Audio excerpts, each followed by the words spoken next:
Noches. Buenas noches a todos y a todas. Bienvenidos a este webinar de Noche en la Comunidad, cómo hacer frente a la enfermedad de Crohn y a la colitis ulcerosa.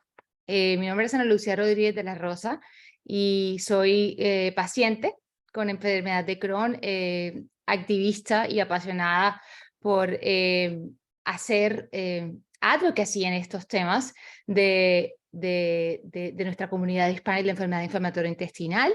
Yo recibí mi diagnóstico en el 2015, he estado como muchos de ustedes y muchas de ustedes en varios tratamientos, numerosas hospitalizaciones, cirugías, y he participado activamente con la Fundación de Crohn's y colitis como parte de este grupo de trabajo de asesoramiento para compartir mi testimonio, no solamente en espacios como este, pero para llegarle más y cada vez más a la comunidad hispana. Por eso estoy muy emocionada, es la primera vez que tenemos un webinar que es en un idioma distinto al inglés, así que nos estamos encontrando en nuestro propio idioma y con dos grandes doctores que nos van a dar una charla pues en español.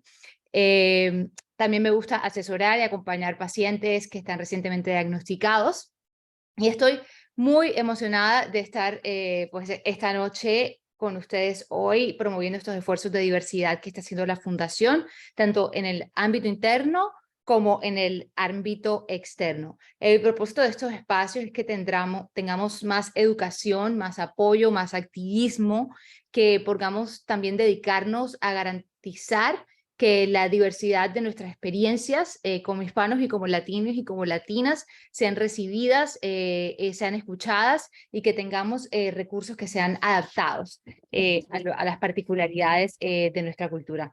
Yo los estoy saludando desde New Haven, Connecticut. Normalmente me dedico pues a la investigación también y trabajo aquí en la Universidad de Yale. Este es el primero de muchos eventos que organizaremos para la comunidad hispana y latina, ya lo verán. Tenemos una maravillosa agenda planificada para esta noche, 2 presentaciones que no se pueden perder. Y luego de eso, solamente para que tengamos en cuenta cómo va a funcionar la dinámica de la noche, va a haber un espacio para preguntas.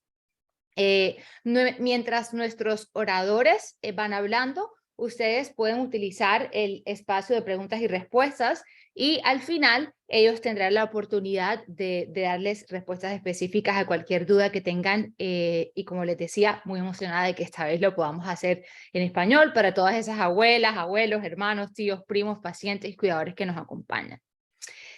Antes de presentar a nuestra primera oradora de la noche, me gustaría agradecer a nuestros patrocinadores, a AbbVie, a Eli Lilly, Genetec y Takeda, que hacen posible este programa y apoyan nuestras iniciativas de diversidad e inclusión dentro de la Fundación.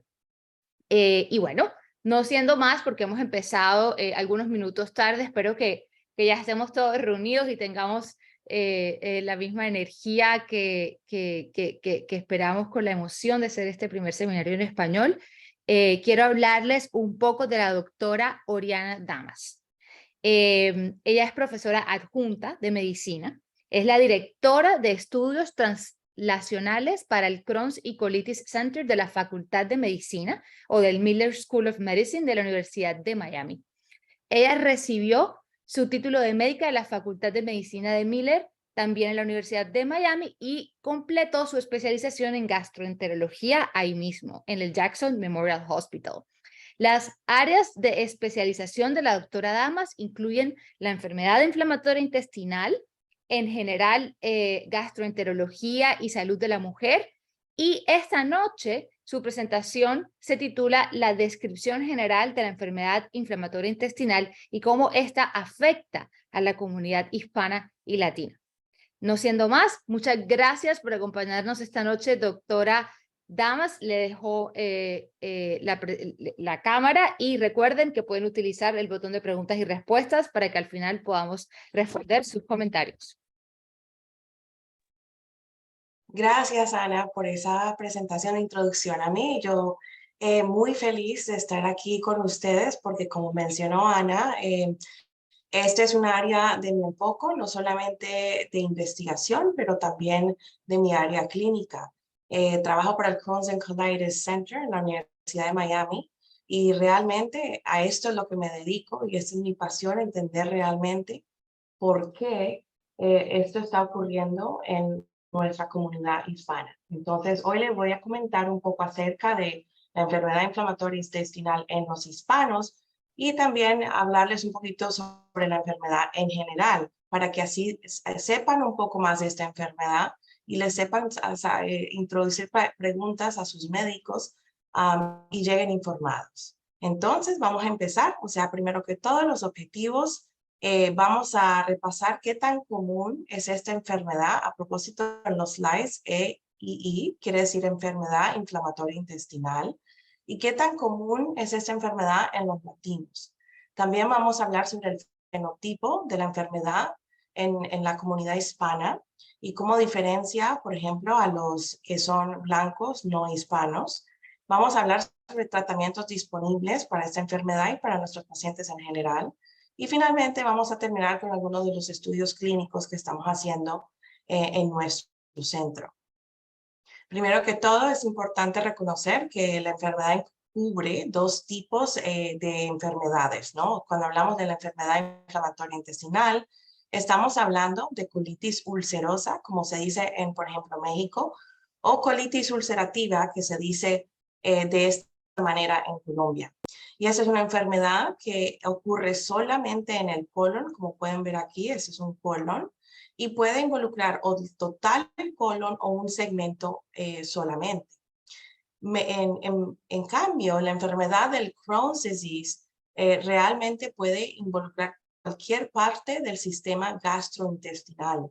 Entonces, muchos pacientes escuchan que tienen enfermedad en el ileum o un poquito en el colon o en las dos partes. Entonces, les menciono esto porque cuando hablo con pacientes, hay veces no necesariamente saben cuál es el segmento que está involucrado. Y eso es muy importante saberlo en términos de su paciente, de su historial médico. Las secciones que están un poco más rojas son las secciones que tienden a ser un poquito más involucradas. Y esas tienden a ser el ileum, que es aquí, y una parte del colon. Acuérdense que a propósito, el Crohn's también puede tener fístulas y involucración perianal también. Bueno, les sigo comentando acerca de cuáles son las causas de la enfermedad inflamatoria intestinal. Porque es importante reconocer cuáles potencialmente son, además que es una pregunta muy común entre pacientes, porque muchos de ellos escuchan que, por ejemplo, ocurre porque comieron muy mal. Y quiero enfatizarle a los pacientes que realmente esto no es culpa de ellos, es un producto de nuestro medio ambiente en parte, pero también, como les demuestro aquí, tiene que ver un poco con la genética. Así no tengan historia familiar, no quiere decir que no tengan un poco de los genes que les predisponga a tener esta enfermedad. Entonces, se piensa que se empieza con un poquito de predisposición, incluyendo en hispanos, porque hemos hecho unos estudios en hispanos donde podemos ver un poco de eso. También se piensa que el impacto tiene que ver con unos cambios de la microbiota, lo que ocurre de las bacterias, los virus y los hongos que viven normalmente en nuestra flora intestinal, se afectan a través de impactos de, por ejemplo, el medio ambiente. Y los factores medioambientales son muchos. Han habido hasta ahora unos cuantos estudios de poblaciones donde se ha identificado ciertos factores que influyen al riesgo de la inflamación, de la enfermedad inflamatoria. Estos incluyen dieta, que podemos hablar un poco de esto en un momento, antibióticos, sobre todo cuando son expuestos a una temprana edad, alteración de la mucosa, por ejemplo, en forma de ciertos medicamentos como el ibuprofen, introducción o podemos decir falta de introducción a ciertos patógenos, como por ejemplo, si no has estado expuesto a parásitos, tiendes a tener más predisposición a tener una enfermedad del colon o un Crohn's disease. Y también un poco menos estudiado es el efecto del estrés, aunque muchos de mis pacientes me dicen, a mí me empezó esto después de que me estresé mucho. Y yo les digo que creo que tal vez tienen razón, o sea, hay un factor del estrés que es muy poco estudiado, que probablemente mucho influye, sobre todo si ya tienes esa predisposición a que te dé esta enfermedad. Los cigarrillos también influyen, sobre todo en la enfermedad de Crohn's disease. Y finalmente, al tener todos estos diferentes impactos que tal vez se acumulan, resulta en la enfermedad intestinal de inflamación, que esto es un colon, una colitis con inflamación, como pueden ver ahí, que está rojo y con úlceras. Ahora les hablo un poco acerca de la dieta, porque sabemos muchísimo más ahora, más que hace 10 o 20 años, el impacto que la dieta puede tener. Y vamos a tener a nuestro nutricionista que sabe un montón sobre esto, acerca de la dieta que deberían usar nuestros pacientes y cuáles son las recomendaciones en general. Pero les hablo del lado de investigación, que sabemos que la dieta influye mucho en términos de cuál es de formar un riesgo de que le dé la enfermedad desde un principio. Puede influir directamente en el intestino delgado, este es el intestino, aquí con estas villi, que son como las áreas de absorción. Y pensamos que una dieta puede tener influye directamente en el intestino o indirectamente a través de cambios en la flora intestinal. Por ejemplo, ahora estamos empezando a reconocer que la diversidad de la flora intestinal y también los tipos de microbiota, los tipos de bacteria, por ejemplo, que están en el colon y en el intestino delgado, pueden ser influidos por ciertos componentes de la dieta. Por ejemplo, una dieta muy alta en fibra es muy beneficiosa y ayuda a prevenir, por ejemplo, relapsos aún en pacientes que ya les ha dado el Crohn's. Entonces, hablamos más de esto en la próxima, pero quiero que entiendan que la relación de la dieta al aporte de que como causa de esta enfermedad es muy importante y también en el tratamiento. El resultado de una dieta un poco más de americana, digamos, que se puede ver en nuestros países latinoamericanos también, donde vemos muchos comida rápida, por ejemplo, ya disponible. Esta enfermedad se está acelerando en países que antes no tenían historial de las enfermedades intestinales. Y esto lo estamos viendo en Latinoamérica también.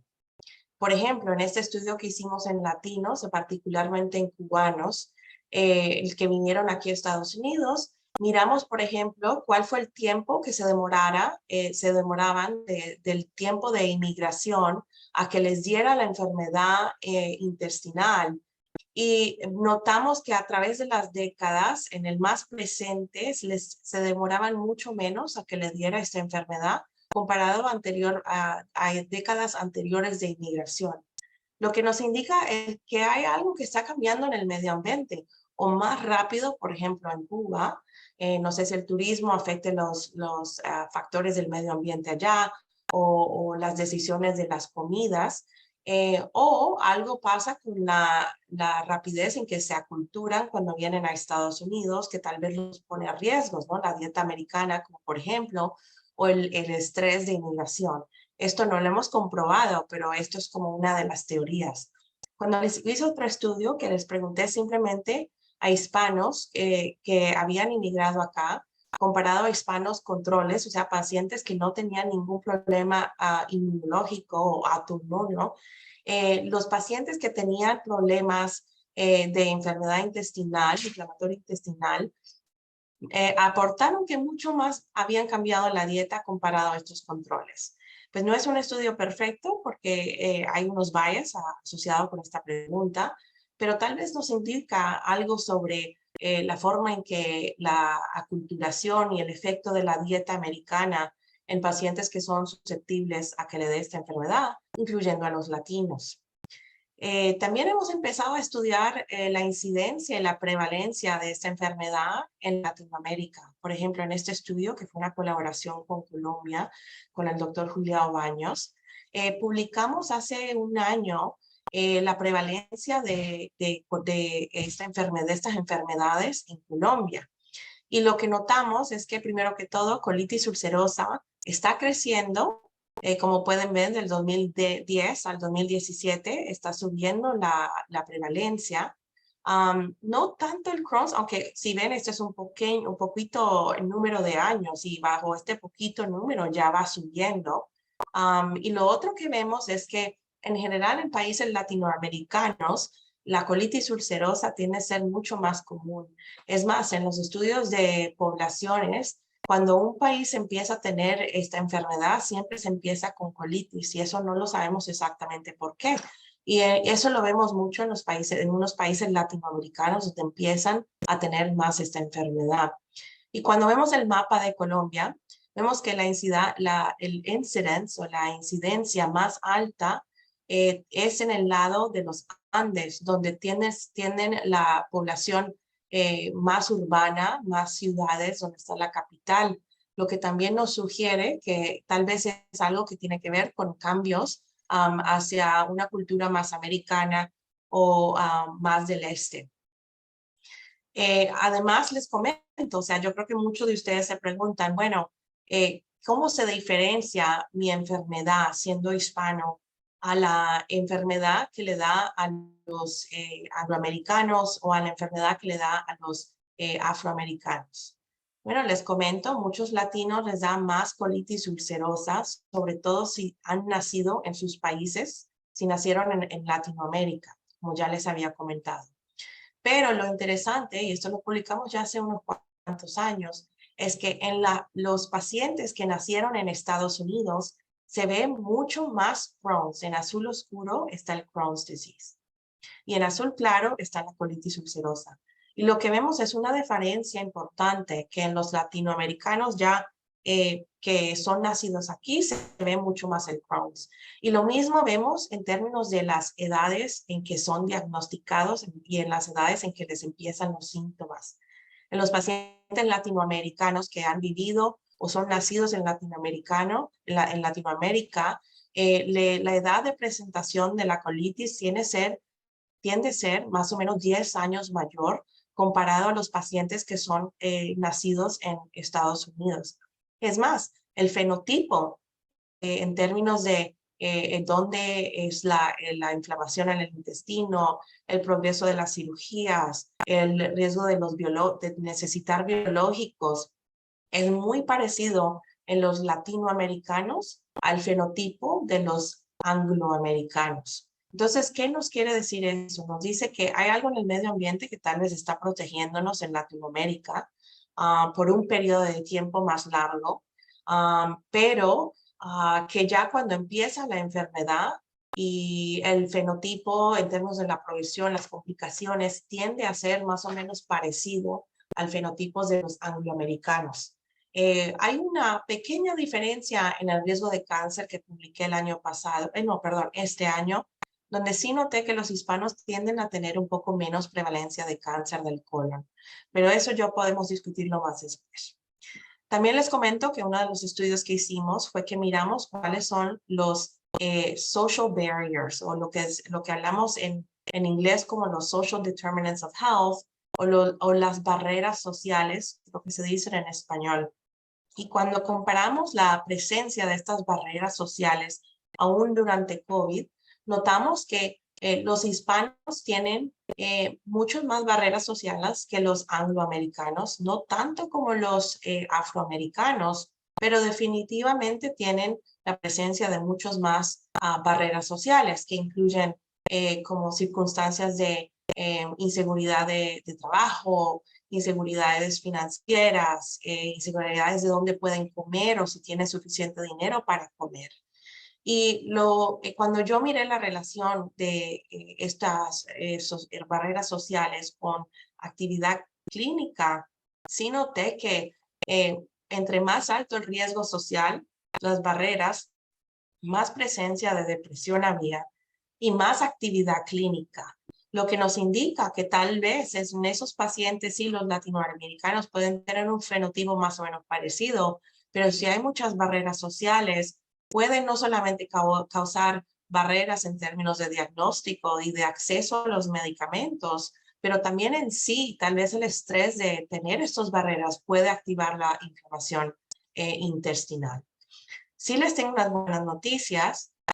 En un estudio que estamos haciendo ahora en nuestra clínica, hemos estado viendo cuál es la dieta hispana y si la dieta hispana en general es buena o mala para la inflamación. yo sé que una dieta hispana puede incluir muchas cosas.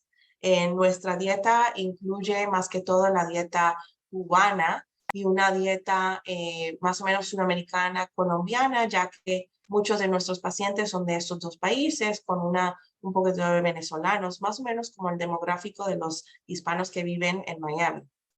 Bueno, y lo que hemos notado es que los pacientes que consumen una dieta un poco más hispana, ¿no? Esta dieta que incluye, sí, incluye unas cuantas croquetas, pero incluye muchos arroces, incluye mucha vegetal en forma de lo que llamamos starchy vegetables, como malanga, incluye muchas frutas tropicales. Hemos notado, y estos son el cluster 4, el grupo 4, que incluye, por ejemplo, aquí están las arepas y unos arroces, que es mucho más alto comparado al resto. Hemos notado que estos pacientes tienden a tener menos actividad clínica, o sea que tienen menos síntomas. Los pacientes que están comiendo un poco más de estas frutas, de estos vegetales, que normalmente es más, la cultura, muchos pacientes de cultura cubana tienden a comer comida como malanga cuando se sienten mal del estómago.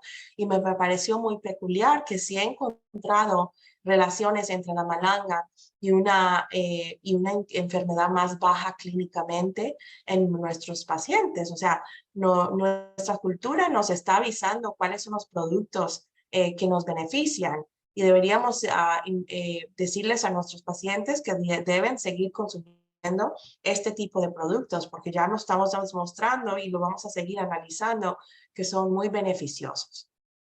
Ahora, cambiando un poco el tono, hablemos un poco sobre medicamentos y sobre el transcurso de la progresión de esta enfermedad, porque es muy importante entenderla. En general, sobre todo, por ejemplo, aquí les hablo del Crohn's disease, esto es CD, se me olvidó traducirlo. Básicamente, la enfermedad puede empezar muy temprana, muy subclínica, no hay síntomas. Hasta que ya empiezan a tener síntomas, llega una diagnosis y se hace a tiempo, ¿no? Hay barreras sociales que a veces no se puede hacer a tiempo, pero tiende a ser un poco de ulceritas, no muy severa. Hay unos pacientes que sí ya presentan más severo, pero hay muchos pacientes que tienen la oportunidad de empezar tratamiento en una hora temprana antes de ver realmente el transcurso de una progresión que se acumula a través de muchos años, que llega últimamente en muchos pacientes a tener riesgos de una inflamación ya mucho más severa, con complicaciones de lo que llamamos en inglés strictures o áreas de estenosis intestinales, que realmente terminan teniendo cirugías y una cirugía, dos cirugías. Desafortunadamente, vemos este transcurso en ciertos pacientes donde no se le detecta a tiempo y también en pacientes que no empiezan las terapias apropiadas a tiempo. Y entonces les comento esto porque para mí es importante educar a la cultura hispana sobre esto. ¿Por qué? Porque muchos pacientes leen muchas cosas en Google, se asustan de los medicamentos y es tan importante tener una comunicación abierta con los médicos y con los profesionales que nos cuidan, ya que si no empezamos estos tratamientos a tiempo, realmente pueden haber problemas. Y ya cuando hay problemas, es mucho más difícil encontrar lo que llamamos remisión, o sea, control no solamente como gastroenterólogos y como doctores, nuestros goals son, nuestros objetivos, no son solamente de apacificar los síntomas, sino de apacificar la progresión de complicaciones a través de la curación de la mucosa, o sea, que el intestino se vea normal cuando hacemos colonoscopias. Y también, obviamente, queremos calidad de vida para nuestros pacientes que sea normal. Para llegar a estos logros, los mejores chances de llegar a esto realmente ocurren cuando tenemos la oportunidad de empezar el tratamiento a tiempo. Ya cuando empiezan estas áreas rojas de cirugías, de estenosis, se vuelve más difícil poder llegar a un total control. Y por eso es tan importante acudir a los médicos necesarios, especialistas, y también empezar el medicamento apropiado. Ahora tenemos muchos medicamentos, no les voy a hablar de todos, pero básicamente las decisiones de cómo, y esto es a propósito un slide, un diapositivo que yo le muestro, a médicos. Entonces, para que sepan cómo estamos pensando nosotros como médicos en términos de nuestras decisiones de empezar medicamentos. No es solamente un medicamento o qué tan eficaz es para la inflamación, pero también miramos los riesgos, características del paciente, por ejemplo, la edad del paciente, qué tan severa está la inflamación, cuáles son las comorbidades, qué otros problemas médicos tienen que tenemos que factoriar y empezar y decidir cuál medicamento de acuerdo a qué problemas médicos tienen. Y también cuáles son las preferencias del paciente. Es muy importante la comunicación abierta. Finalmente, cuáles son las características de la enfermedad, si son fenotipos perianales, si hay la presencia de manifestaciones extraintestinales y si hay qué tipo de tratamientos han estado anteriormente. Y desafortunadamente en Estados Unidos, el seguro médico determina también mucho qué tipo de medicamento nos dejan dar a nuestros pacientes. Entonces, es realmente muchos factores que consideramos al empezar un paciente en un tratamiento. Y por eso es importante que entiendan todo esto, porque no es solamente el medicamento que es más eficaz, sino el encontrar el medicamento que es correcto para el paciente. En términos de medicamentos disponibles, les muestro esta pirámide en términos de qué tan peligrosos son y qué tan safe son, qué tan seguros o menos riesgosos son. Acordándonos al mismo tiempo que en medicina siempre tenemos como un equilibrio entre cuáles los riesgos, pero los beneficios. Y realmente cuando miramos los beneficios en general, los medicamentos para los pacientes, los beneficios son mucho más grandes que los riesgos que existen, aún para medicamentos como el Imuran, azathioprina o mercaptopurina.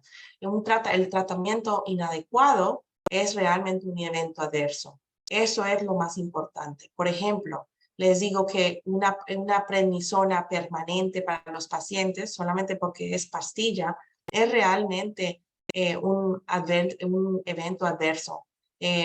Puede llegar a muchas complicaciones, mucho más riesgos de infecciones en los pacientes que cualquier otro de estos medicamentos. Y esto siempre les recuerdo a los pacientes cuando están pensando o cuando están dudando o tienen un poco de miedo a empezar estos otros medicamentos. Porque sean pastillas no quiere decir que tengan menos riesgo.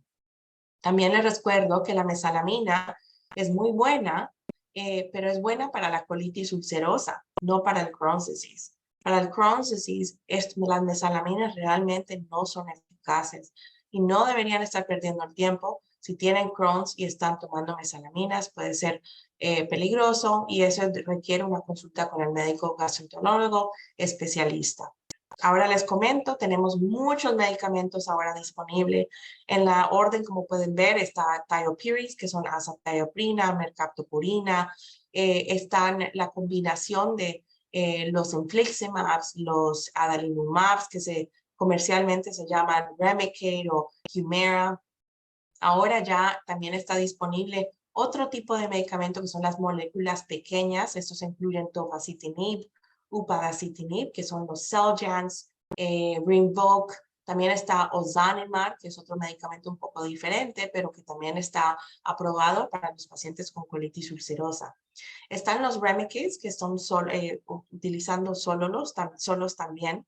Y los más recientes, que son los más, en general, menos riesgosos, son el ustekinumab, que son Stelara, el vedolizumab, que es Entyvio, y el risankizumab, que recientemente fue aprobado para el Crohn's disease, que se llama Skyrizi, y que pronto va a ser aprobado para la colitis ulcerosa.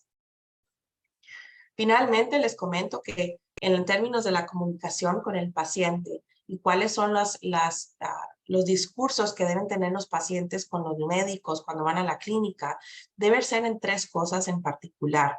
Asegurarse que es una intervención temprana antes de que lleguen a las complicaciones. En el mundo de IBD, del tratamiento de la enfermedad inflamatoria intestinal, utilizamos mucho el término treat to target, que es básicamente no solamente basarnos en los síntomas del paciente y obtener remisión de síntomas, pero también de enfocarnos en tratar los marcadores de inflamación y tratar las úlceras o la inflamación que vemos endoscópicamente. Eso se llama treat to target. Y finalmente, hacer un monitoreo frecuentemente, dependiendo de cómo es el paciente, entre 3 meses, 6 meses, depende de la circunstancia, pero siempre se hace el seguimiento con el paciente. Así podemos detectar un flare o cuando ocurra antes de que realmente sean sintomáticos. Y esto es muy importante por esta razón. Estos son los mecanismos de monitoreo, no voy a hablar sobre todos, pero ya me imagino que muchos de ustedes lo saben, o sea, en la sangre, en la materia fecal, perdón, en radiología y en endoscopia. Esos son estudios que estamos haciendo nosotros para los hispanos.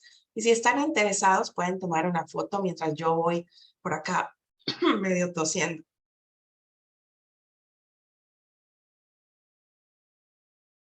Perdón, tengo un poco de gripa. Ok. Y concluimos con todos los puntos que les estoy comentando. En resumen, eso es una enfermedad que tiene una predisposición genética y factores ambientales.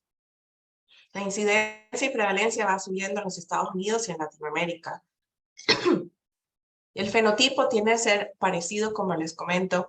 Hay unas diferencias entre los nacidos aquí y los nacidos en Latinoamérica, pero pueden existir barreras sociales que también pueden influir el fenotipo en los hispanos. Hay muchos medicamentos disponibles, hay muchas opciones, entonces no pierdan ni la paciencia ni el hope, porque si no funciona una droga, si podemos encontrar otra. Y estos medicamentos, o sea, realmente es una conversación que hay que tener con sus médicos, una comunicación abierta para que puedan encontrar el medicamento que es correcto para ustedes.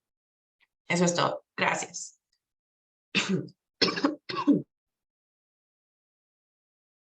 Muchísimas gracias, doctora Damas, por esa gran presentación. Yo voy a hacer énfasis en esa parte final.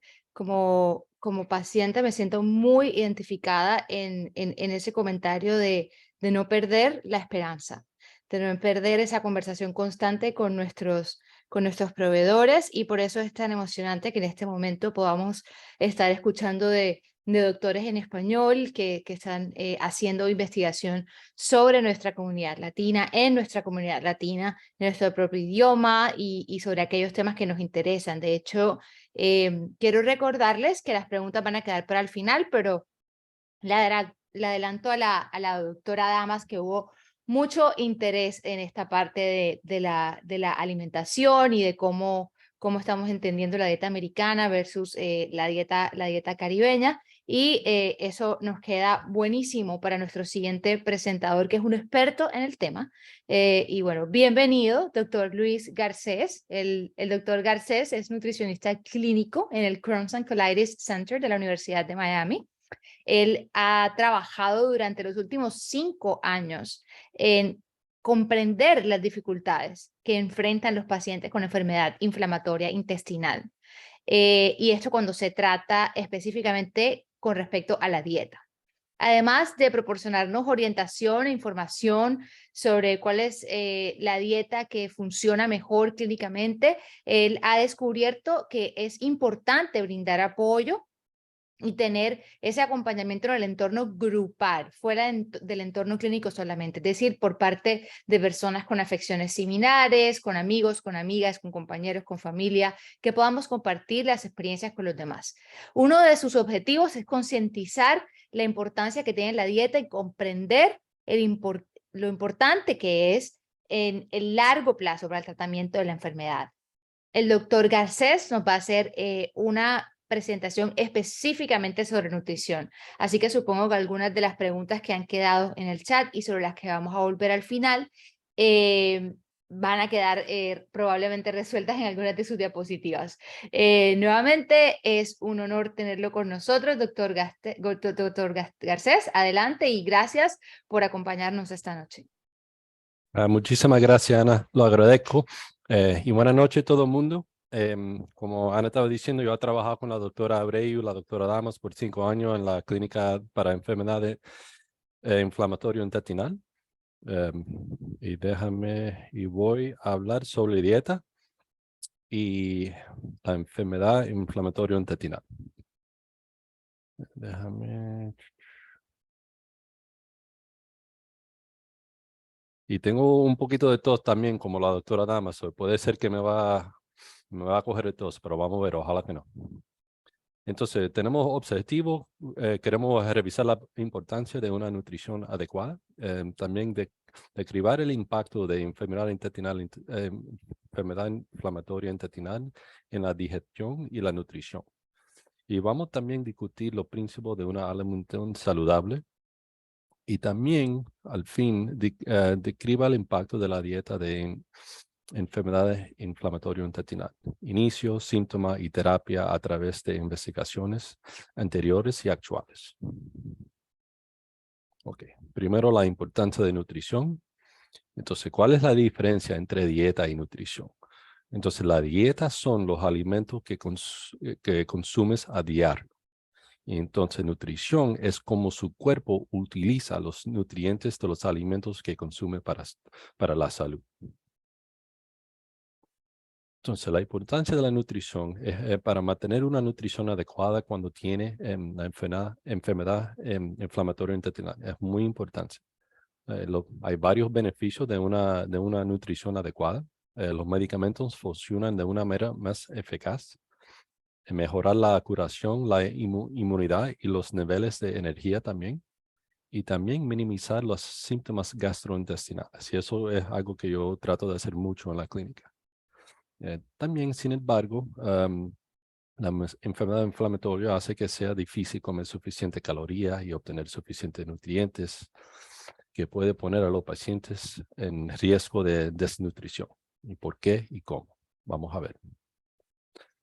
Entonces, vamos a ver sobre el impacto de la enfermedad inflamatoria intestinal en la digestión y la nutrición. Y entonces, esto es para el Crohn's, pero también es para la colitis ulcerosa. El Crohn's muchas veces afecta el intestino delgado y el intestino delgado es donde absorbe como 90% de los nutrientes. Absorbe vitaminas, minerales, nutrientes de los alimentos y bebidas que consumimos. Entonces también en el intestino grueso, el colon y el recto, eso es donde absorbe el agua de los líquidos que bebemos. Entonces, ¿cómo puede la enfermedad inflamatoria afectar la digestión? Para el Crohn's, intestino delgado inflamado no digiere completamente los alimentos ni absorbe nutrientes. Entonces, los alimentos incompletos viajan a través de los intestinos y eso puede causar diarrea. Entonces, más para la colitis ulcerativa, el intestino delgado funciona normalmente, pero el intestino grueso está inflamado. Entonces no absorbe el agua. Lo que causa es mucha diarrea y la necesidad urgente de ir al baño. Además, causa úlceras y pérdida de la sangre, mucho más que el Crohn's, que muchas veces lo puede absorber otra vez cuando está sangrando más arriba en el intestino.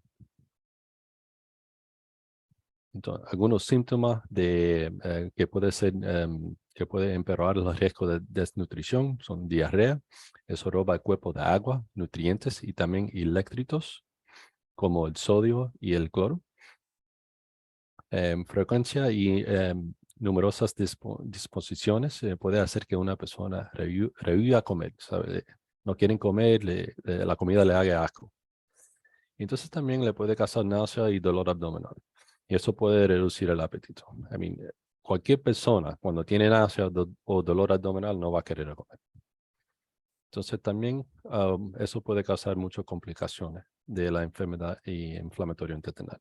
La inflamación y la transpiración quirúrgica de la parte del intestino delgado con la enfermedad de Crohn's pueden interferir con la absorción de los nutrientes. Generalmente, los pacientes con colitis ulcerosa tienen menos deficiencias de nutrientes. Sin embargo, la pérdida de peso y la anemia pueden ser prominentes debido a la diarrea y la pérdida de sangre también. Entonces, los pacientes que tienen las ileotomías pueden tener pérdidas de nutrientes, deshidratación, es muy común. Si las salidas de diarreas superan 1 litro cada día. Entonces, hay varias deficiencias de nutrientes comunes en la enfermedad de Crohn's. Con el Crohn's puede tener deficiencia de vitamina B12. Eso se absorbe en el hilio. Inflamación o eliminación del hilio puede causar deficiencias. También el folato, uso de algunos medicamentos, sulfasalazina, metotrexato y también inflamación y expiración del duodeno puede causar riesgo de deficiencia. Entonces las vitaminas A, D, E y K, eso va con la grasa y el mala absorción de la grasa puede causar deficiencia. También la inflamación del intestino delgado o resección puede conducir a mala absorción. Magnesio con inflamación no se puede absorber. También con la expiración de grandes porciones del hilio, pérdidas de fístula y diarrea crónica. Eso es muy común. Con el zinc, inflamación o alteración del duodeno digital o jejuno proximal puede causar deficiencia, también diarrea, pérdida de fístula y uso de prednisona también. Entonces, evitar con el calcio, eso puede, tiene riesgo de deficiencia cuando evita los alimentos lácteos. Entonces, para mucha gente pueden comer los productos deslactosados y eso lo toleran mucho mejor y por lo menos puede coger el calcio y todo más lo que viene con la leche también y los productos de lácteos. Uso de prednisona, inflamación de todo el intestino delgado, eso puede causar deficiencia. Y también el potasio. Con diarrea crónica, vómito o uso de prednisona, eso puede causar riesgo de deficiencia también. Y entonces también con vitamina D, eso viene con el uso de prednisona. Eso puede hacer riesgo de deficiencia. Muchas veces algunos pacientes vienen por la clínica que no están tratados propio y han usado esteroides por años. Y esos son pacientes que son muy, muy malos. Los esteroides sí no son una solución long term para la enfermedad de inflamación intestinal. Entonces, la deficiencia de nutrientes comunes con la colitis ulcerosa son menos. El folato con el uso de los medicamentos sulfasalazina y metotrexato, deficiencia de magnesio y zinc con diarrea crónica, hierro con sangrado gastrointestinal, el potasio y sodio también con la diarrea crónica, vómito o uso de prednisona, y entonces vitamina D y calcio con uso de prednisona también. Entonces, ¿cuáles son los alimentos que pueden prevenir deficiencia? Entonces, la vitamina B12, eso solo viene de productos de animales. Pero también, te ocupo un momento. Muchos cereales fortificados tienen, le ponen vitamina B12 y eso puede ser donde lo puede coger sobre la dieta también. El folato, cereales fortificados, panes, granos, verduras y hoja cura y aguacate también tiene bastante folato, vitamina A, con frutas, verduras amarillas o naranjas. El color que tienen, eso es un ejemplo, algo que tiene vitamina A. Leche fortificada, queso, huevo, hígado también. El magnesio en vez de hoja cura, plátanos, aguacates, guisantes y frijoles, productos de soya y granos también. El zinc, eso lo puede encontrar en cereales fortificados también para el desayuno. También lo puedes encontrar en pollo, cerdo y yogur.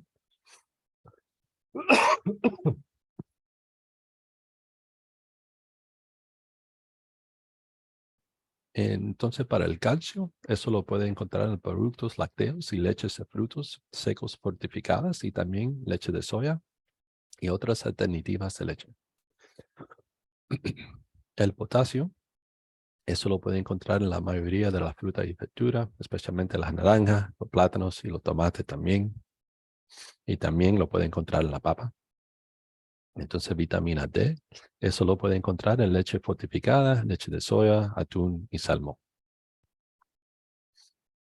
Y muchas veces cuando alguien tiene demasiada inflamación y tiene mucha dificultad comiendo, le recomendamos algunos suplementos de vitaminas o minerales para ayudar a los pacientes y prevenir una deficiencia.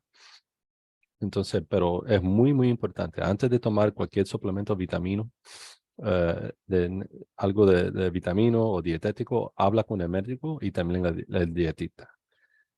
La 82% de la paciente que tiene la enfermedad intestinal de Crohn o colitis están deficientes en vitamina D. Pero muy importante estar seguro cogiendo una prueba de sangre para ver a dónde los niveles están y entonces después de ver los niveles, hacer las recomendaciones.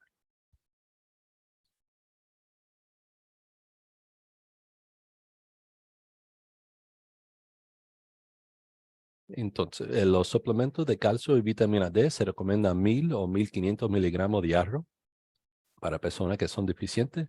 Entonces, para vitamina D puede ser 1000 a 2000 international units a diario también, pero para alguna gente que son que le falta mucha vitamina D que vieron por la sangre, la prueba de la sangre, pueden usar hasta 50,000, disculpe, 500,000 international units a cada semana, pero eso es algo que tiene que te dar, que el doctor te tiene que dar. Entonces también es muy común que la paciente que tienen Crohn's necesitan B12 y eso puede coger sobre inyecciones mensuales o también bajo la lengua, que es una patillita. Y también puedes necesitar folato o el zinc. Y el zinc lo puede tomar 50 miligramos cada día por 2 semanas y entonces lo deja de tomar. Entonces, dieta y alimentos saludables. Entonces, la enfermedad inflamatoria intestinal es diferente para cada persona. Ninguna dieta única o plan de alimentación funciona para todos con la enfermedad. Entonces, las recomendaciones dietéticas deben adaptarse a paciente individual y eso es muy importante que cada persona debe hablar con una dietista o una experta de nutrición para coger la dieta tuya. Entonces, ciertos alimentos para pacientes pueden empeorar los síntomas y eso es diferente para todo el mundo.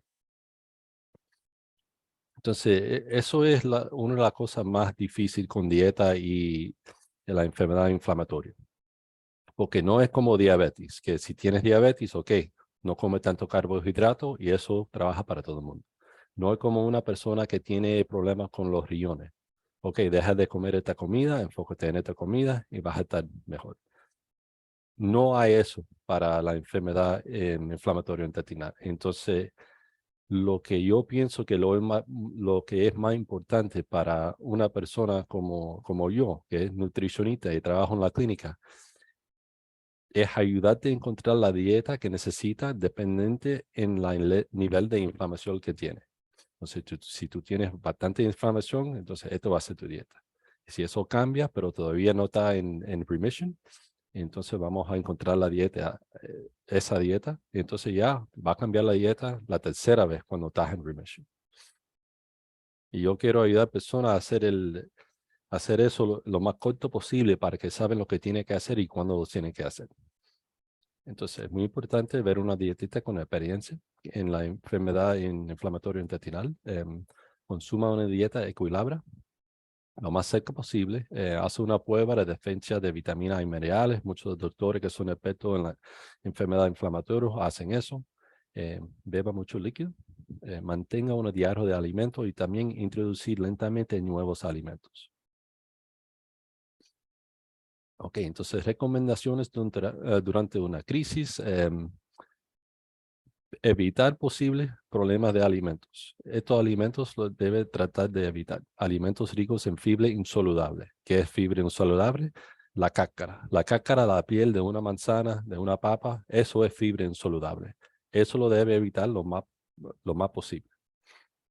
Entonces, alimentos con azúcar, colorante artificial o alcohol azucarero, alimentos ricos en lactosa, verduras gaseosas y verduras y frutas sin cocinar, alimentos ricos en grasas grasosas o fritos, cafeína, y bebidas alcohólicas y carbonatadas. Esos son lo que debes evitar cuando tienes crisis. Coma comidas más pequeñas y frecuentes, pega con alimentos blandos, sin comida picante, puede necesitar comer más proteína durante este tiempo. Y la proteína lo puede coger muy fácil en el producto de animales, de pollo, de puerco, de cerdo, de carne de res, de pescado, de pavo. En una porción que cae en tu mano, casi coges como 30 gramos de proteína. Entonces, si es necesario, agregue suplementos de nutrición oral como Boost o Ensure, o también tienen varios otros productos hoy en día que son orgánicos y son hechos con mejores ingredientes. Pero también cuestan más, entonces tiene que pensar en eso también. Entonces aquí son algunos ejemplos para alimentos potenciales para incluir durante crisis y también después de crisis. Jugos diluidos, batidos de frutas y vegetales, sopas de verduras puré. La comida puré puede ayudar mucho. Fruta enlatada sin azúcar añadida. Plátano, calabaza, avena, crema de trigo, pollo, pavo, pescado. Para mucha gente el cerdo o carne de res puede ser muy difícil comer durante tiempo de crisis, pero también si lo hacen molido o como en algún picadillo, lo toleran mucho mejor. También puré de papas, arroz o fideos, pan blanco, suplementos nutricionales orales. Y si tú ves esta dieta, yo he hablado con pacientes en el clínica y yo le han dicho que tienen que seguir esta dieta. Y me dicen, pero esta dieta no es saludable, me vas a matar. Esta dieta no es por siempre. Esta dieta es para que puedas comer, minimizar tus síntomas y tener una calidad de vida mientras están tratando con el médico para bajar el nivel de inflamación. Esta dieta es temporaria, pero te puede ayudar. Entonces, beber mucho líquido es muy importante. En general, beber por lo menos 64 onzas de agua por día, como 8 vasos de 8 onzas. Beber bebidas lentamente. Evita el uso de una pajita. El alcohol y las bebidas con cafeína no cuentan, deshidratan al cuerpo. Entonces, también cuando tienes diarrea, usted puede estar en riesgo de deshidratación. Entonces, eso va a ser muy importante si papa baño mucho y sale mucho líquido. Tiene que estar reemplazando ese líquido. Es muy importante. Entonces, bebidas deportivas con bajo contenido de azúcar, eso puede ayudarte. Jugos de frutas diluidos con agua, ayuda bastante también. Y durante diarrea grave, puedes comprar como producto como Pedialyte, o también hay otro que se llama Cerealite TM90, que tienen un poquito de azúcar, pero tienen también el sodio y el cloro que necesita para rehidratación. Y esos son soluciones de rehidratación oral. Entonces, para una dieta saludable, ¿qué son las recomendaciones? Coma para mantener el peso. Si quieres aumentar, trata de aumentar como 250, 500 calorías por día para aumentar de peso. Entonces, para saber la cantidad de proteína que debe comer, divida el peso en libras por la mitad y apunta a esa cantidad de proteína. Entonces, si tú pesas 160 libras, a la mitad son 80, entonces debe por lo menos estar comiendo 80 gramos de proteína al día. Y puede ser un poquito menos, pero puede ser un poquito más también. Y eso no debe causar ningún problema. Entonces, las necesidades de las proteínas aumentan con la inflamación activa. Entonces, con el uso de esteroides, las cirugías, entonces siempre consulte con su proveedor primero. Entonces, también como los fluidos electrólitos, divida el peso en libras por la mitad y apunta a esa cantidad de líquido a onzas al día. Entonces, también aumenta la necesidad con diarrea o después de ejercicio. También se pueden requerir líquidos con los electrólitos también, sodio y potasio. Entonces, los cereales integrales, los granos son una fuente de carbohidratos y la fuente de energía preferida de su cuerpo. Y también una fuente de fibra, varias vitaminas del grupo B y minerales también. Busque granos integrales como el primer ingrediente listado con al menos 3 gramos de fibra por porción, y esto es no en tiempo de crisis. Esto es cuando la inflamación está bien controlada y te siente bien. Entonces, alimentos recomendados son avena, masa fermentada y panes franceses. Y para evitar son los granos refinados y granos edulcorados. Entonces, de frutas y verduras, una dieta rica en frutas y verduras son asociadas con resultados positivos para la salud y fuentes de muchos nutrientes también: potasio, magnesio, folato, vitaminas A, C y también otras vitaminas. Trate de comer por lo menos 5 a 9 porciones de frutas y verduras al día. Entonces, ¿cuál es como una porción? Una porción de media taza de verduras cocidas o 1 taza de verduras crudas. Entonces, recomendados de las verduras son verduras cocidas, puré o peladas. Stock de verdura también añadido al arroz o a la pasta puede añadir más nutrientes adicionales. Frutas cocidas, puré, enlatadas o peladas y batidos también. Entonces, lo que debes evitar es verduras que producen mucho gas, brócoli, coles brosales y también verduras que tienen piel dura.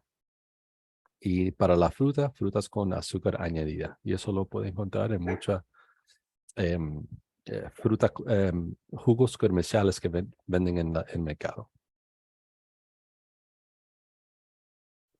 Okay, ahora hablando del calcio, es muy importante para la salud ósea. Y lo que reduce el riesgo de osteoporosis también y el funcionamiento muscular adecuado. Alimentos que tienen calcio también son fuentes de vitamina D, fósforo, potasio y proteínas. Y por lo menos trata de... Luis, te dejamos sí. de escuchar un poco, no sé si solamente soy yo. Ok. ¿Me puedes oír ahora? Hola, ¿Aló? Oriana o Oh, sí, Kennedy, yo lo, ¿puedes yo lo escucho, or is it yo lo just me? escucho, Luis. Ok, me puedes escuchar. Ok.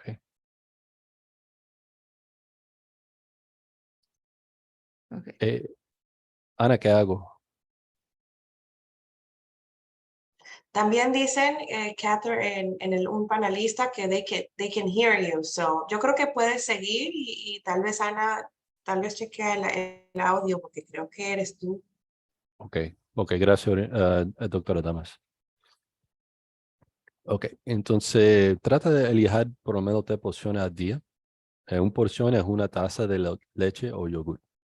Y los alimentos también ricos en calcio incluyen verdes oscuros o frondosos, sardinas con huesos, leche descremada o de 1%. También otras opciones de baja lactosa incluyen la mayoría de los quesos duros, yogur y kefir. Y también opciones de alternativas de leche como leche de soya, leche de almendras y leche de arroz. Esas son otras opciones de calcio también. Seguir. De proteína, es un nutriente muy importante para la curación después de la cirugía y cuando tienes inflamación también, y la construcción de los componentes de la sistema inmunitario. Un huevo, 1 onza de carne, 1 taza de leche, tiene como 7 gramos de proteína. Y los alimentos recomendados, fuentes de magra, por ejemplo, pescado, pollo sin piel, huevo, tofu, mantecas años lisas, por ejemplo, cacahuete, almendra, anacardo, lácteos bajos en grasa, alternativa de carne vegetariana. Y entonces lo que debes evitar son la carne procesada o carne con alto contenido de grasa como salchichas, perritos calientes, bolona, carnes fritas o carnes con grasas. Entonces la grasa insaturada, que es es donde puedes encontrar el omega 3 ácido graso. Y eso es antiinflamatorio. Y eso lo va a encontrar el salmón, atún, nueces, aceite de lino y alimentos fortificados. Suplemento también de ácidos grasos de omega 3 lo puede encontrar en EPA, DHA a 1 a 3 gramos. Y también grasas monoinsaturadas que muchas veces vienen de productos de vegetales como aceite de oliva, aceite de canola, mantecas de nuez y también aguacates. Entonces, consejo para comer saludable, prepárese con anticipación. Seleccione restaurantes y elementos de menú que haya disfrutado en el pasado. Consulta con los menús en línea antes de salir. También traiga bocadillos con usted en caso. Entonces, mientras cena fuera, haz preguntas. No tenga pena. No tenga miedo para preguntar sobre ingredientes o cómo hacer peticiones especiales. Cuidados con las grasas ocultas como las salsas, platos crujientes y azúcares. Y prueba mariscos al vapor o asados o pollo a la parrilla. Pide salsas en el costado. Divida los alimentos en su plato por la mitad y come lentamente. Y límite el alcohol y las bebidas con cafeína. Entonces, con dieta específica, ¿qué considerar? Entonces, es muy importante que no sea demostrado científicamente que la mayoría de las dietas prevengan o controlan la enfermedad inflamatoria intestinal. Hay mucho debate en la comunidad médica con respecto a los beneficios de estas dietas. Algunas dietas pueden ser complicadas de seguir. Algunas dietas pueden ser riesgosas. O sea, una dieta no debe reemplazar la terapia médica. Nunca. Siempre habla con su médico o dietista primero antes de comenzar una dieta en particular.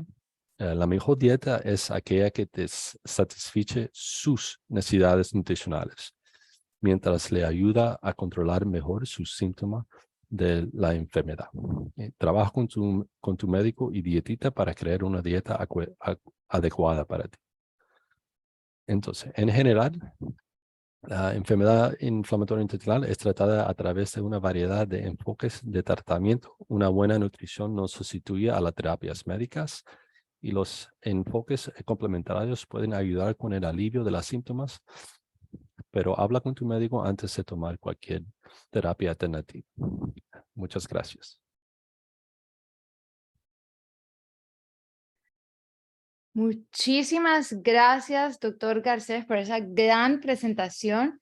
Creo que terminamos con un punto en común entre la doctora Damas y el doctor Garcés, y es la relación con el médico, ¿verdad? Que ninguno de estos comentarios o presentaciones que hacemos hoy reemplazan una buena relación médico-paciente, y que aquello que funcione para cada una de las trayectorias de quienes padecemos la enfermedad inflamatoria intestinal, ya sea la colitis ulcerativa o la enfermedad de Crohn. Vamos a pasar, en este momento tenemos aproximadamente 20 minutos para las preguntas. Yo les acabo de escribir en el chat que después, además de muchísimos años de estar haciendo acompañamiento, activismo, de ser parte del voluntariado de la fundación, quiero resaltar la labor tan importante que están haciendo específicamente con la comunidad latina, caneca y otras personas más en la fundación, que están trayendo cada vez más cerca a nosotros, en nuestro idioma y en nuestra cultura,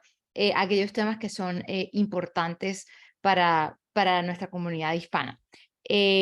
Antes de pasar a las preguntas, les quiero recordar que la fundación tiene una página dedicada en español, que es la www.crohnsandcolitisfoundation.org/es/home, para que encuentren toda esta información en español.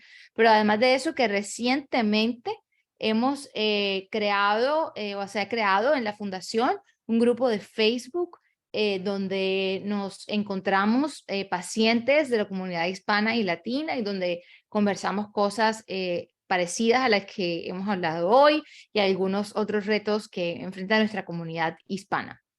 Entonces, bueno, ya pasando a la parte de preguntas y respuestas, tenemos unas preguntas muy interesantes.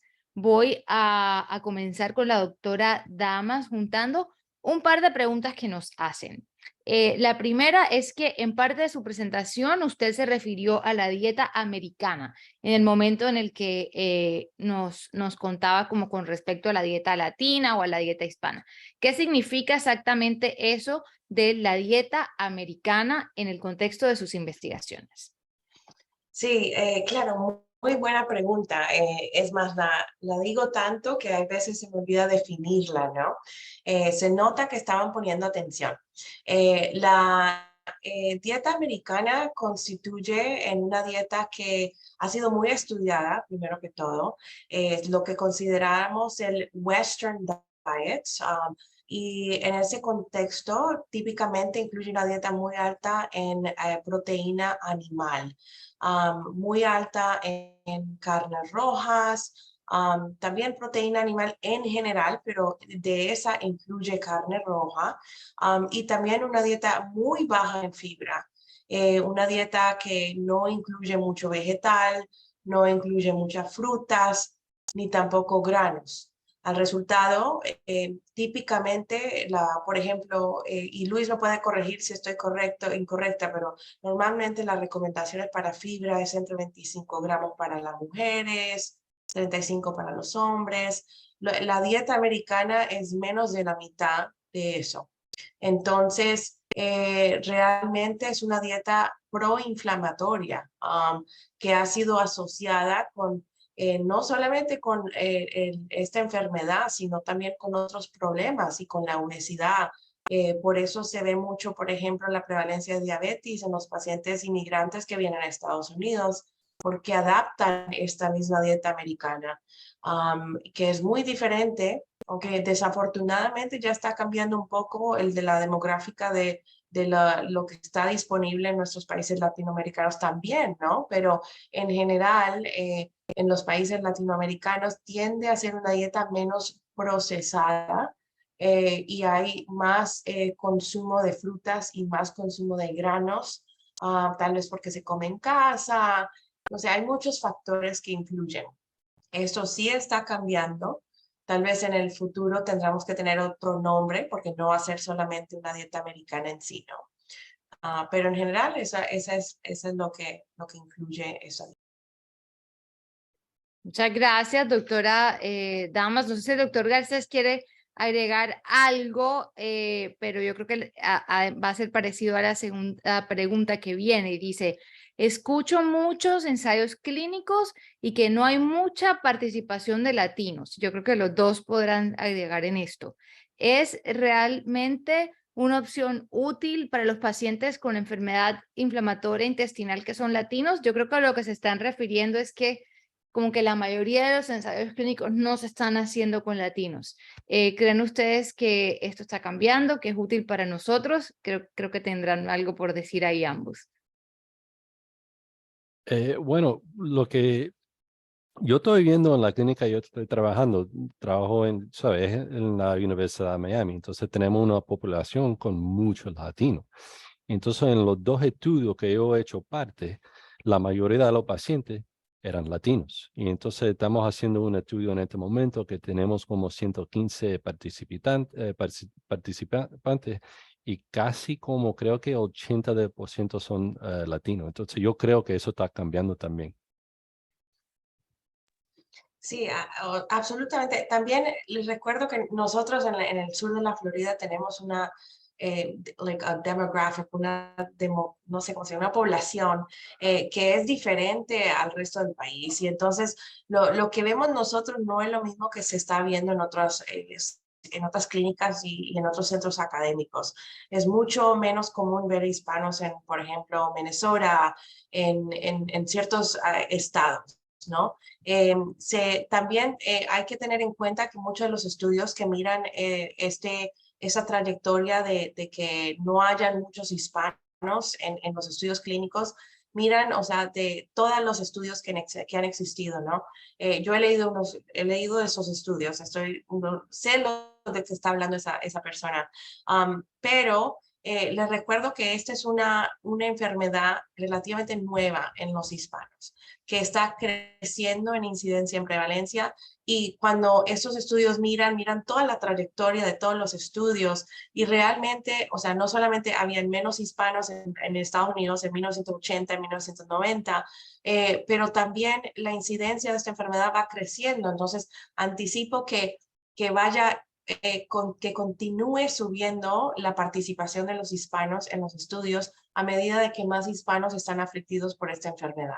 Y es básicamente lo que estamos viendo en nuestro centro, como dice Luis Garcés, que es básicamente nosotros no vemos que nuestros pacientes tengan problemas como de de que no creen en las participaciones, como factores de resistencia. Eso se ve mucho más en tendencias, por ejemplo, en poblaciones afroamericanas, que es eso se ha estudiado mucho en esta cultura, y en los hispanos no lo vemos en nuestro centro. Yo pienso que es más factores de, como les digo, de la población, de cuántos hispanos hay en esos estudios, y de la prevalencia, incidencia de la enfermedad que va a ir creciendo. Pero por eso, por esa misma razón, al mismo tiempo, es una información útil. ¿Por qué? Porque ahora, por ejemplo, el CDC y el NIH ha puesto muchos incentivos para empezar a incentivizar a los centros académicos a que incluyan mucha más diversidad, porque se ha publicado esto. Y eso nos beneficia a todos, porque entre más diversidad hay en los estudios, más podemos extrapolar los resultados de lo que encontremos. Entonces, es algo útil, no es algo que se deberían sentir decepcionados, porque pienso yo que es algo que va a ir cambiando, y vamos a aprender mucho de ellos. No, y además yo resaltaría que en este momento el hecho de que no solamente estemos haciendo los estudios, sino, y ahí voy a decir, yo que trabajo en investigación, es muy difícil que del estudio se llegue de una vez al paciente. Y una labor muy importante que el doctor Garcés y la doctora Damas están haciendo en Miami, que tienen el privilegio de tener una comunidad hispana a la mano muy, muy alta, es que están llevando la investigación a la práctica, es decir, inmediatamente están pudiendo aconsejar a sus pacientes hispanos y latinos en tiempo real con esos nuevos resultados clínicos. Así que bueno, muy importante que tengamos esto en mente, que es cierto que no lo había antes, pero estamos progresando en esto y estamos progresando en esta segunda parte. Esta conversación que estamos teniendo, que se llama en ciencia diseminación de la ciencia, ya la estamos haciendo también en tiempo real con esta conversación que estamos teniendo, ¿verdad? Bueno, alguien nos pregunta y les dejo a cualquiera de los dos que quiera responderlo. ¿Qué opinan ustedes sobre los remedios caseros o aquello que llamamos en nuestra cultura los remedios caseros cuando hay un brote de síntomas? You want to take it, Dr. Damas? Lo quería. Si vas a decir algo que probablemente me va a encantar, Sosel. No, lo que yo diría, porque mucha gente con la enfermedad y sufren por muchos años y son desesperados. Entonces, de la clínica, me enseñaron a hablar solo lo que han enseñado en el research que ya está aprobado. Entonces, yo hablo sobre eso. Entonces, si alguien me quiere decir, oh, yo quiero probar esto o esto o esto, bueno, pruébalo. Si no te va a hacer daño, lo puedes probar. Puede hacer que en el futuro van a hacer un estudio que encontraron que, ok, mira, esto sí trabaja para esto. Lo único cosa que le digo al paciente, si no te va a hacer daño, lo puede probar. Pero porque y también alguna vez le dijo otra persona, esto me trabajó para mí. No, eso no es seguro que trabaja para ti, porque es una enfermedad tan individual, diferente a todo el mundo. Eso es lo que yo tiene que No, decir sobre eso. absolutamente, Liz. Yo le digo eso a todos mis pacientes, porque yo creo que no podemos, como médicos o como científicos, no podemos ser completamente cerrados a lo que se ha sido estudiado, ¿no? Y los pacientes conocen su cuerpo. Lo que sí les digo siempre a mis pacientes cuando me preguntan esto es que tengan cuidado. O sea, sí, las cosas, las cosas caseras, remedios, esas cosas, o sea, si es alguna fruta, un vegetal, una aloe vera, muchos pacientes míos han utilizado aloe vera, por ejemplo. Esto me recuerda a eso, que es sábila, ¿no? La sábila.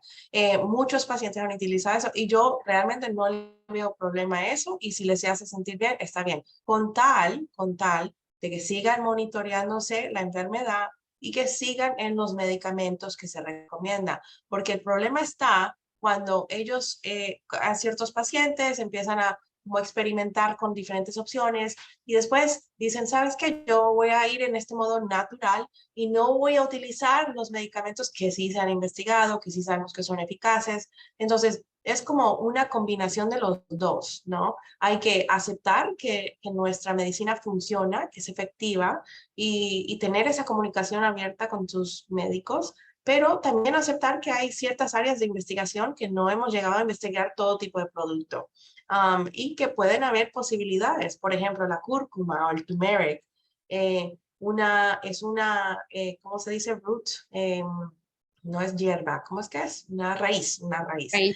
una raíz que pues es de la India y básicamente muchas propiedades antioxidantes y se estudió y básicamente se demostró que realmente sí hay propiedades antiinflamatorias y que ayuda a los pacientes que están tomando mesalaminas con colitis ulcerosa, que 2 a 3 gramos al día de turmeric termina ayudándonos. Entonces, por ejemplo, eso es como un ejemplo y por eso es tan importante hacer como una medicina integrada, donde incluimos dieta. Lo peor mi pet peeve, lo que me molesta más es cuando yo escucho que otros médicos le dicen a los pacientes, ya te dio esta enfermedad, coma lo que quieres. No es así para nada, para nada, para nada, para nada. Es muy importante tratar de tolerar fibra, tratar de tolerar los vegetales, a medida de, con guianza, si es posible, de nutricionistas, ¿no? Porque como pueden ver, Luis sabe muchísimo y puede guiar en términos de cómo cocinar la fibra para poder tolerarla mejor o qué productos usar. Pero sí es muy importante todos esos factores del medio ambiente, incluyendo la dieta. Y si se sienten que, por ejemplo, la malanga les hace sentir bien, pues úsenlo. Me encanta que volvemos a este punto de la conversación, ¿verdad? La importancia de la ciencia, de las cosas que trae nuestra cultura, pero algo en el centro que vuelve siempre a la respuesta de las intervenciones de ambos y es la buena comunicación con los médicos. Que esto no reemplaza la parte científica, esto no reemplaza tratamiento, que la dieta es un complemento, que lo importante es intentar en una trayectoria individual porque al final como pacientes, y yo creo que ahí coinciden tanto Luis como la doctora Oriana Damas, ambos como doctores nos han guiado por un camino donde nos repiten, cada paciente es distinto, inténtelo, lo que a usted le sirva, pero no deje de comunicarse y siempre la seguridad primero, de la mano con lo que le ofrezca su médico o su tratante, ¿verdad? Y bueno, vamos con la última pregunta. Alguien dice, yo leí que la dieta mediterránea es la mejor. ¿Qué hay entonces de las dietas latinas? Si ya hemos hablado de eso un poquito hoy. ¿Cómo hago para comer sano en esta dieta mediterránea? Pero si yo incluso también prefiero mi dieta caribeña. Entonces, ¿cómo hacemos ahí con esta respuesta? No, Luisa, a mí me encanta esa pregunta porque te digo, la Sí. persona que preguntó eso leyó mi mente de investigación, porque precisamente eso es lo que yo quiero descubrir. Por eso yo quiero crear productos en nuestro centro y lo hacemos con Luis. Eh, Estamos haciendo un cuestionario muy entretenido realmente, donde preguntamos a los pacientes cuántas croquetas te estás comiendo, cuál es tu consumo de sancocho, cuántas arepas, cuántos sándwiches cubanos. O sea, es una cosa que nosotros formamos y a través de eso hemos estado encontrando cuáles son los productos inflamatorios y cuáles no son en la dieta. Entonces, por eso es que participación en estos estudios es tan importante, porque nos ayudan a decir, no solamente extrapolar que probablemente las frutas tropicales son buenas, pero comprobar a través de los estudios que realmente estos productos latinos son buenos para la dieta. Entonces, ¿cuál va a ser el próximo paso? Esperen en unos cuantos años donde vamos a formar una dieta hispana antiinflamatoria. Y este es el proyecto, que no sea solamente a mí, yo también he sentido de corazón que me molesta mucho decirle a mis pacientes una dieta mediterránea. Y yo sé que el brancino y que las aceitunas no son un producto de alguien que esté, por ejemplo, en Honduras o en Panamá, o, doy diferentes ejemplos, que les gustan las tortillas, que les gustan los frijoles, que, las lentejas. Eso es el propósito de nuestros estudios también, crear estas dietas basadas en la ciencia, pero que también incorporan nuestros productos culturales. Y Qué gran. también, ay, perdón, solo quiero decir, la dieta meridiana es muy buena, es buenísima. Y ahora lo están empezando a estudiar para la enfermedad inflamatoria intestinal. y están encontrando buenas cosas, pero la última cosa que yo quiero decir sobre eso, están estudiando varias dietas para la enfermedad inflamatoria intestinal. La dieta mediterránea, la dieta, una dieta que estoy haciendo con la doctora Abreu que se llama MIA Diet. Otra dieta que se llama el Specific Carbohydrate Diet, el Autoimmune Diet Protocol, el Maker's Diet. Todas las dietas son bastante diferentes, pero lo que tienen en común es que tratan de quitar la comida procesada lo más posible para que la gente regrese a comer natural y dejar todo que viene en una caja, una jarra o una lata. Excelente. Y eso nos distingue, ¿eh? Es parte de nuestra tradición, es parte de la manera como nosotros vivimos o vivíamos. Como decía también la doctora Ana, eso ha ido cambiando demográficamente, pero antes en Latinoamérica vivíamos así, muy lejos de las cajas y de las latas y de todas estas cosas, ¿verdad? Me encanta una pregunta que viene ahorita porque me siento identificada. Yo tuve la oportunidad de hecho, de ser paciente del Crohn's and Colitis, donde ellos trabajan y estaba rodeada de un contexto hispano. Ahora estoy en Connecticut y sospecho que esta persona está en un lugar así. Esta persona es un paciente que nos está preguntando qué consejos nos dan para comunicarnos bien con un médico que no habla español, con un médico con el que me siento incómoda, que no utiliza ese tiempo como efectivamente, ¿verdad? Y yo creo que esto es un reto muy grande para todos los que no tenemos la fortuna, bueno, yo he tenido suerte, pero no siempre tenemos la suerte o la fortuna de estar en estados donde tenemos acceso a proveedores que nos hablan en español o entienden nuestra cultura. ¿Qué consejos le darían ustedes pues a este paciente o a esta paciente que se encuentra pues en esta dificultad? Sí, lo entiendo completamente. Definitivamente cuando hay barreras de comunicación hay problemas, ¿no? Lo veo yo, por ejemplo, cuando trato de comunicarme con haitianos. Siempre está esa barrera de comunicación que lo hace mucho más difícil. Pero yo le diría a esa persona que los médicos tenemos la posibilidad de utilizar traductores. Entonces, por ejemplo, los médicos, mis colegas, es decir, comadres, los colegas míos que no hablan español, siempre usan traductores que pueden llamar ya a través del sistema y se pueden comunicar de esa manera. Es más, nosotros no hacemos consentimientos para endoscopias si no usamos un traductor, porque no podemos hacerlo. Hay que asegurarse que el consentimiento el paciente lo entienda bien. Entonces, eso es un método que debería estar implementado en la infraestructura de la oficina de esa persona, de ese médico, porque realmente es ya muy común tener hispanos en todo tipo de sitios. Entonces, es algo que deberían hacer si no lo han hecho. Y la otra cosa que veo mucho en poblaciones donde donde se habla menos inglés, es que tienden a traer a familiares. Tienden a traer al hijo, a la hija que sí habla inglés. Y entonces de esa manera como que se ayudan más, se comunican más, aunque es importante, si se puede hacer con traducción, perfecto, pero si no existe esa infraestructura, que me sorprendería un poco porque realmente es muy común, me parece buena idea que traigan a alguien que tal vez les explique mejor, porque es muy importante tener una comunicación efectiva con el médico, demasiado importante, y eso se lo debe el médico al paciente. Entonces, por el lado de ustedes, traten de traer a alguien, diría yo, sería la mejor forma de comunicación, o por lo menos llamen a alguien durante la visita. Yo pienso lo mismo. Sí.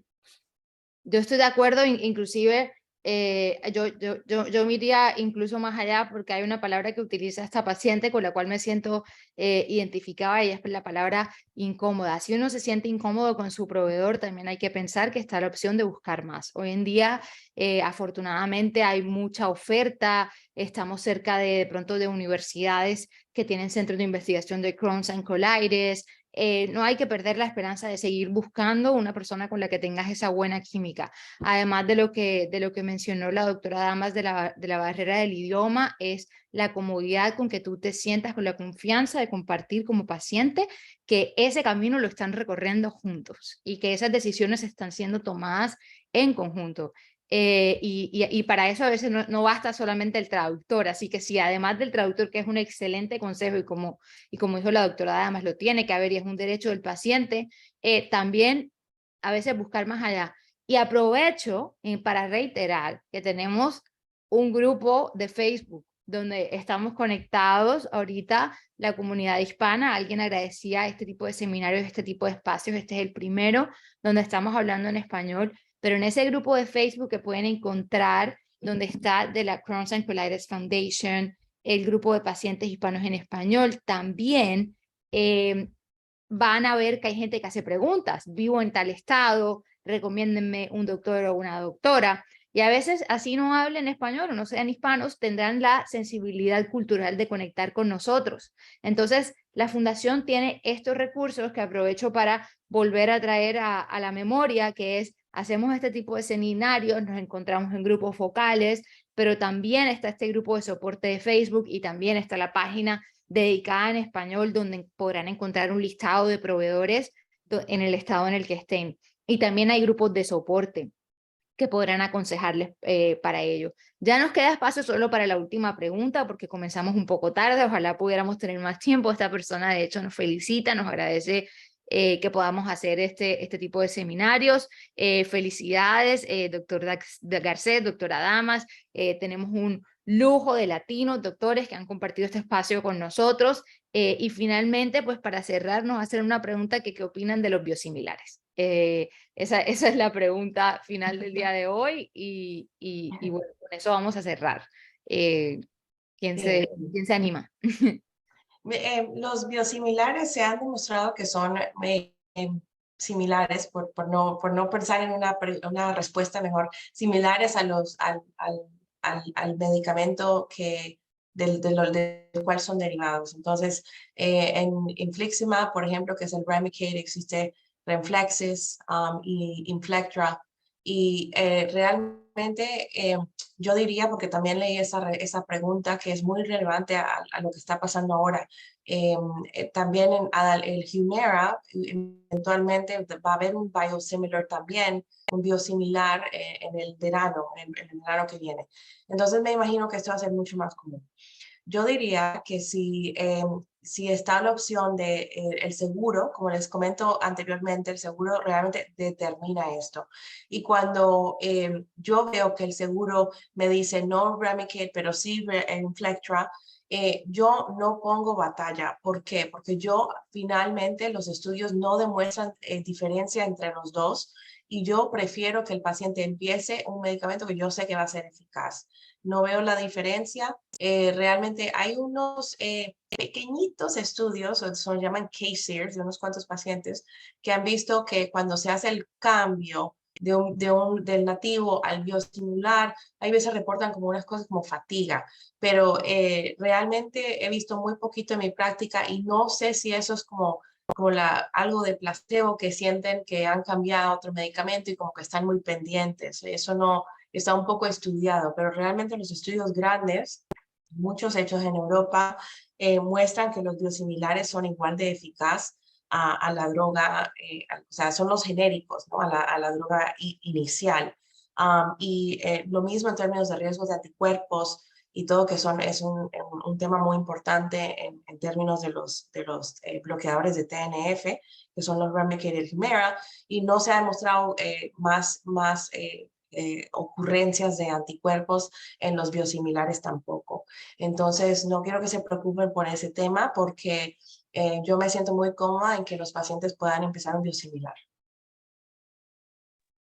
Y bueno, con esto hemos cerrado una noche maravillosa, exitosamente nuestro primer seminario en un idioma distinto a inglés. Qué honor que haya sido en español, de latinos para latinos. Gracias por tomarse este espacio de la noche para compartir con nosotros, por esas Excelentes presentaciones, doctor Garcés y doctora Damas. Esperamos seguir en contacto. Les quiero recordar que tenemos una línea de teléfono de la Fundación 888-694-8872, que está el correo electrónico info@crohnsandcolitisfoundation.org, que está en nuestra página en español y nuestro recientemente abierto grupo de Facebook para latinos y latinas, que seguiremos haciendo estos esfuerzos, que sigan con nosotros conectados, porque este es nada más el principio para continuar haciendo cada vez no solamente esto centrado en los pacientes, sino también en nuestra cultura. Y me encanta, como lo mencionó la doctora Damas, ese sueño de tener una dieta antiinflamatoria latina, o como lo decía